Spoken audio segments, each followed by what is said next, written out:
Welcome back to 101 East. This week we are discussing the pros and cons of building hydroelectric dams in Laos. I'm joined in Bangkok by Pachamuto Ilangovan from the World Bank and Carl Middleton from the environmental group International Rivers. Welcome back, gentlemen. Carl Middleton, in the last part of the program we were talking specifically about the Nam Thung 2 project. It's kind of supposed to be a role model.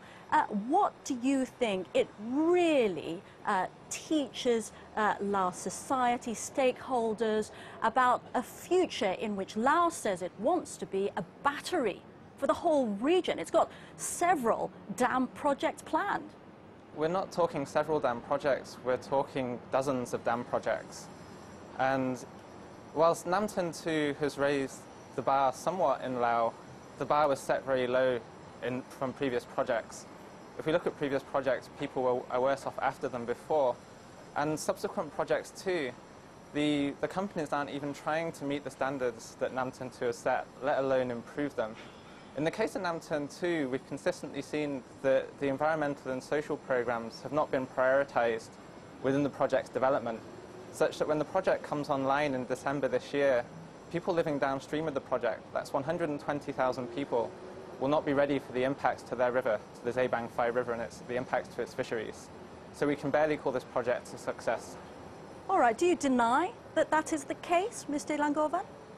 No, I don't think Carl is correct in making that allegation that the environment and social programs are not prioritized. I mean, right from day one, when the World Bank and other partners got engaged, including the private sector developers as well as the government, sustainability was easily the most defining criteria that was used. So environment and social dimensions of this project were in fact factored in from day one from the design stages.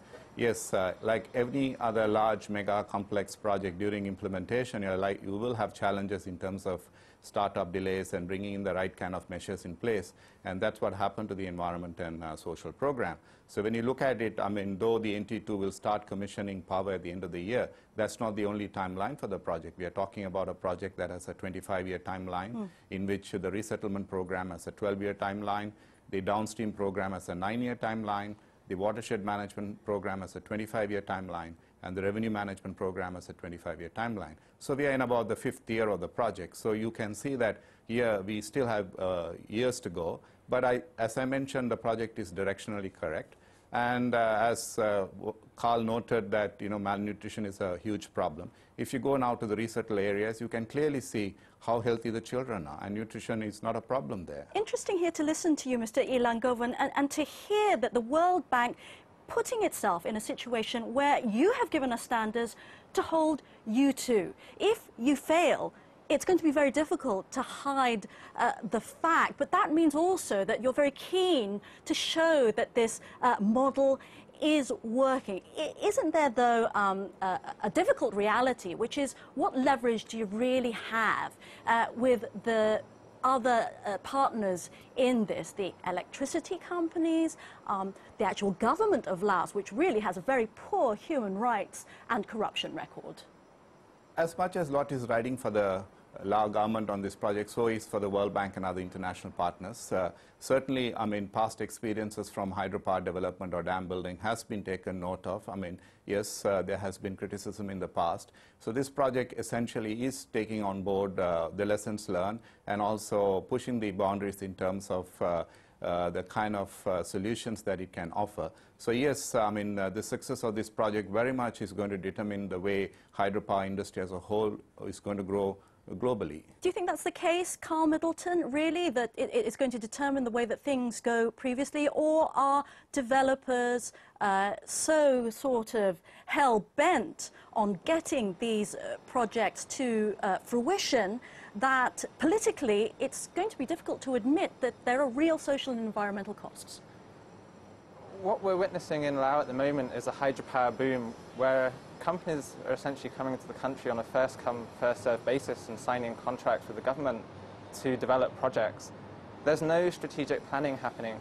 Now, it's not a question of not building any hydropower projects, but what we argue for is that there should be good process, and that process should be participatory and take account of local people's aspirations.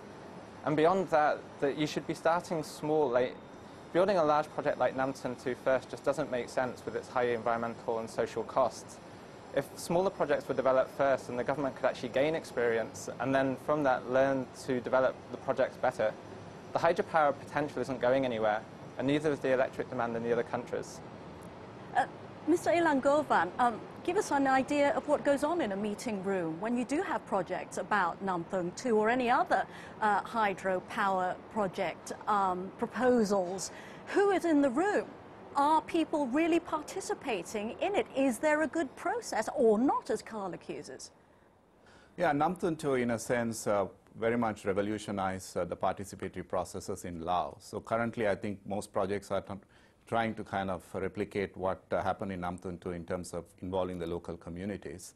But when it comes down to discussions with planners and decision makers, the discussion is most about what is the strategic direction of the country and what does it sort of grow into. I mean, yes, it's still a poor country. A third of the people are still living in poverty. So what are the growth possibilities and where does water resources stand in it? Obviously, the argument like World Bank puts forward is any development of water resources has to be sustainably and equitably done. So not only the current generations, future generations also benefit. And at the end of the day, what matters here is how much Lao people can benefit from this development and what development dividends they will get over the long term. And that's not going to be known for many years yet, as you pointed out. We don't have very much time left, but Carl Middleton, I wanted to ask you, when you go to the People's Democratic Republic of Laos and you talk to people in this region or people from your organisation, what do they actually say to you? Are they convinced by these kind of arguments that the World Bank, that the Lao government is making? I mean, they do want a way out of poverty. Sure. I mean, the important question to ask here is what are the best options and the best solutions? Like the United Nations Development Programme has identified that for human well-being, you need to have sustainable livelihoods and sustainable incomes. And hydropower projects take resources, and they provide it. It's a very capital-intensive process. It doesn't really provide. It doesn't provide the types of. It generates economic income, but it doesn't create mass employment, for example, and it doesn't invest in sustainable agriculture. So these are the types of solutions that the Lao government and the World Bank and other development partners need to be talking about more seriously, rather than just pushing hydropower development and other types of extractives like the mining industry and plantations. This is the type of development that would bring sustainable development to Laos. Well, unfortunately, that's all the time we have this week. My thanks to my guests, Pachamutu Ilangovan of the World Bank and Carl Middleton of International Rivers, for talking about what is a very underreported issue. From all the 101 East team, thank you for watching.